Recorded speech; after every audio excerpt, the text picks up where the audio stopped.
So someone born in a country but never lived in that country can still become president versus someone born outside but always lived in the country, right? Their parents are from that country, but just because this person is born outside, they can never be president. Well, that's the beauty of laws, right? Whether you like this, whether this is right, whether this is wrong, that is irrelevant in certain countries. That is the law, and that is what should make sense to you.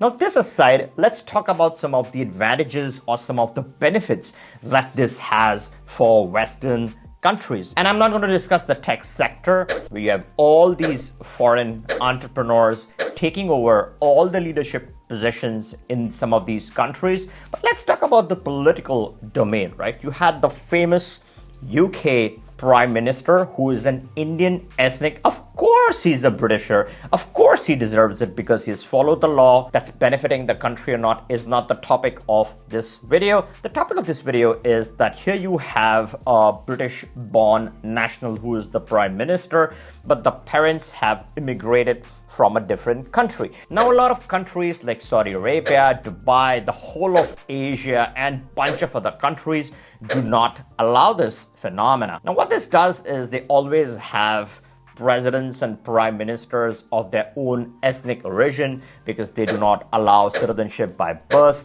They don't allow immigration as easily as some of the Western nations. Now, the Western nations have two unique features. They not only allow immigration, but they also allow citizenships by birth. So let's say there are some casual immigrants coming to the country. They're having a bunch of children. Now those children are born citizens of that country, and then they go on to become presidents and prime ministers. And this is particularly interesting when certain countries, and two countries here in particular, India and China, they both have populations of 1.4 billion. And this is recorded population. This does not account for the overseas population that has had kids in foreign countries who are foreign nationals now. It does not take into account all those numbers. If you start putting all of that together, there's good chances that this overtakes majority of the world's population. When you have billions and billions of people all trying to move to better countries for better opportunities, you're going to have tons of migrants flocking in those countries. The immigration system sometimes gets overwhelmed. You have all these immigrants in this country. Now they start producing children, and those children, according to law and rightfully so, are now citizens and natives of that country.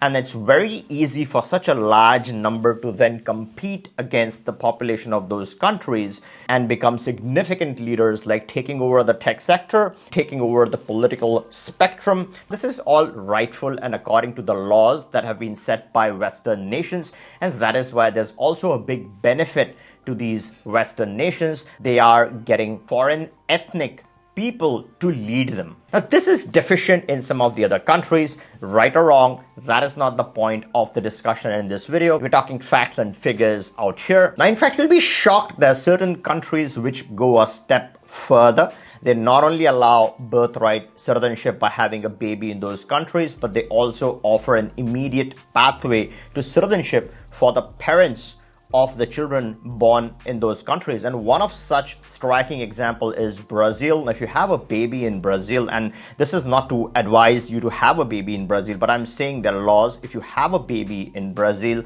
the child becomes a Brazilian citizen. The child can never be extradited out of that country, gets all the rights of a Brazilian. But what also happens is it makes the entire family eligible for permanent residency. The dad and the mom, they both get a chance to apply for permanent residency, and within 1 year, the entire family can be citizens of a country like Brazil. If you've missed the various ways, and this is not, and birth is not the only way to obtain citizenship in Brazil.